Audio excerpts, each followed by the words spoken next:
השנה 1942. ההתיישבות היהודית עושה את צעדיה בדרך אל הגשמת החלום הציוני.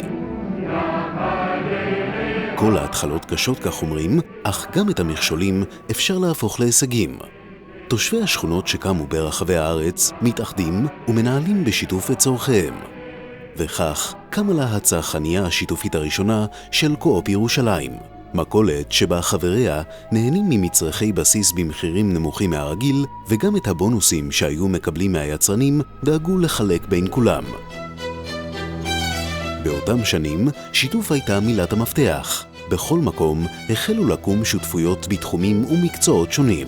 השנים חלפו, והנה קמה למדינה. אנו מכריזים בזאת על הקמת מדינה יהודית בארץ ישראל.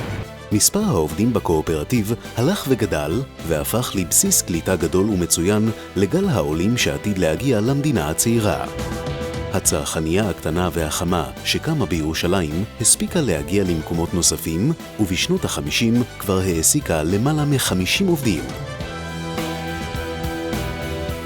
לאחר 2 עשורים, הקו-אופ, שלא הפסיק לצמוח ולהצמיח בסביבתו, מחפש ראש חדש שיוביל את החברה קדימה בתוך הג'ונגל הכלכלי שנוצר. מי שנבחר להוביל את הקו-אופ באותם השנים היה שמחה רותם, שדאג לייצר תוכנית כלכלית שמבטיחה שאף אחד מהעובדים לא ילך הביתה ומצליח לשמור על צביונה של האגודה השיתופית כמו בהיווסדה. הקו-אופ בראשותו של שמחה מצליח להתרומם ולצעוד קדימה, ובסוף שנות ה-80 יוזם שמחה רותם מהלך משמעותי ששם את הקו-אופ בקדמת הטכנולוגיה בין מתחריה. הקו-אופ מביא לראשונה לישראל את הברקוד. שמחה רותם מסיים את תפקידו בשנת 1987 כשהוא משאיר אחריו הצלחה ענקית. כשפרש אמר, השארתי רשת עם מבנים משלה ורכוש ששייך לחברים, עסק משגשג שמפותח גם ביחס לקואופרטיבים האחרים בעולם. משה גולדשטיין המשיך את התנופה והצמיחה ברשת וביסס את מעמד הקו-אופ בירושלים. באותם שנים פעלו עוד קואופרטיבים בארץ, אך המשברים והשינויים בשוק לא היטיבו עם פעילותם. קו-אופ ישראל המשיך להתקיים כקואופרטיב, וזאת תודות לנחישות ולשמירה על העקרונות הבסיסיים שמהם צמח הקואופרטיב. רמי מנדל, המנכ"ל, וצפניה רפאל, יושב ראש הדירקטוריון, הצעידו את הקו-אופ קדימה ברוח חזונו של מר רותם.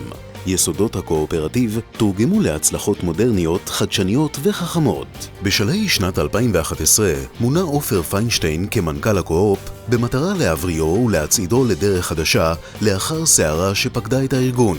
בשנים 2011 ו-2012 בוצע רה-ארגון מקיף ויסודי בקו-אופ, אשר כלל את הכנסת שיטות עבודה מתקדמות, שינוי במדיניות המסחרית והתמקדות בליבת העסקים, מינוי בעלי תפקידים בכירים ומנוסים בכל תפקידי המפתח במטה הארגון ובסניפים, שינוי הממשל התאגידי ותגבור הדירקטוריון במומחים מהשורה הראשונה בישראל ועוד. קו-אופ ישראל הצליח להתגבר על המים הסוערים שפקדו אותו והפך להיות הרשת השלישית בגודלה בישראל בשכונות המגורים, הגדולה ביותר בפריפריה הכפרית ולקואופרציה המסחרית הגדולה בארץ.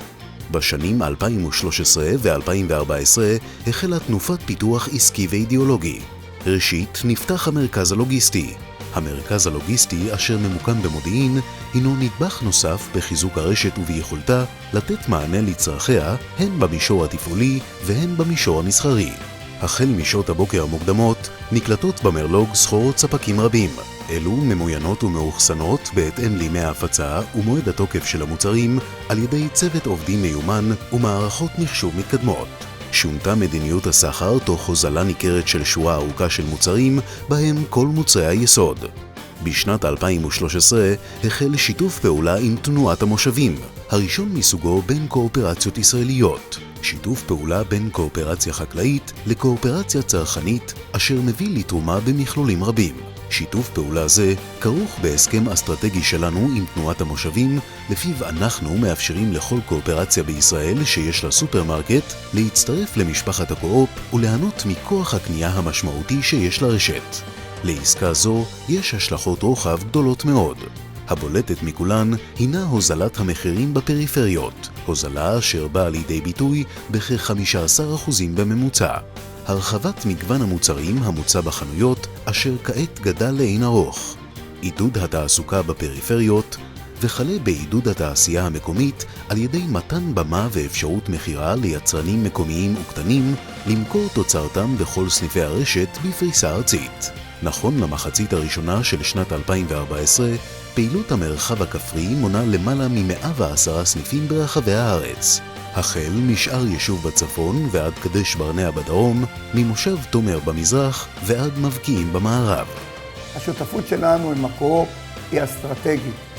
לקחת את כוח הקנייה של הקו-אופ, להעביר אותו לכל צרכניה במושבים, זה דבר מאוד משמעותי עבורנו. אנחנו דרך זה יודעים להחזיר את הצרכניה הקטנה במושב לחיים, לעשות ממנה דבר משמעותי ולהחזיר אותה להיות מרכז פעילות וחברה במושב.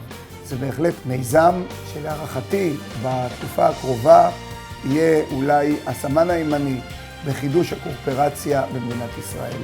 שיתוף פעולה זה מהווה נדבך אחד של העמקת המעורבות של קו-אופ ישראל בקואופרציה העולמית. בשנת 2013 הרשת הפכה לחברה ביורו-קו-אופ, ומנכ"ל החברה עופר פיינשטיין מונה לחבר דירקטוריון בארגון זה, וכן החלו שיתופי פעולה בין הקו-אופ לבין קואופרציות צרכניות אחרות.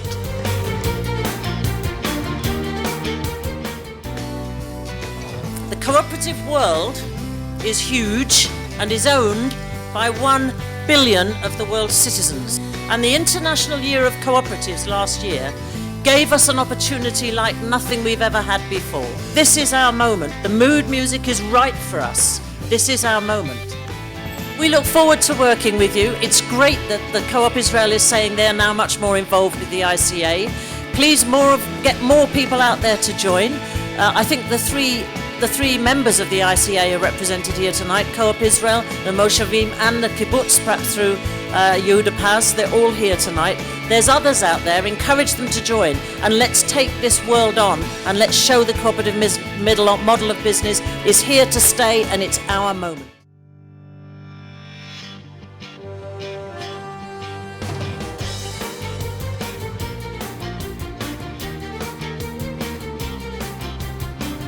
שיא חדש בהתפתחות הקואופרציה הושג בחודש מאי 2014, עת אישרה הרשות לניירות ערך בישראל בפעם הראשונה ובאופן תקדימי לקו-אופ לגייס חברים חדשים באופן פומבי וללא תשקיף. בכך נפרץ מחסום אשר עצר גיוס חברים חדשים לקו-אופ מזה כ-40 שנה. התכנון האסטרטגי של הקו-אופ לשנים הבאות: העמקת הפעילות במרחב הכפרי בצד גידול איטי וזהיר בפעילות במרחב העירוני תוך התאמה לתנאי התחרות הקשים בתחום. העמקת תהליך הוזלת המחירים בחנויות, ובין היתר על ידי הענקת אפשרות לחקלאים ויצרנים מהקואופרציות החקלאיות והיצרניות למכור בסניפי הרשת הגדלה. העמקת הקשר עם הקואופרציה העולמית, ובין היתר התחלת שיתופי פעולה כלכליים עם קואופרציות צרכניות ויצרניות בעולם בדגש על אירופה. הקו-אופ יפעל לשינוי השייכות ההיסטורית של מדינת ישראל לקואופרציה האסייתית ומעבר לזו האירופאית כדי לאפשר שיתופי פעולה אלו. קו-אופ שופ, הסופרמרקט שלנו.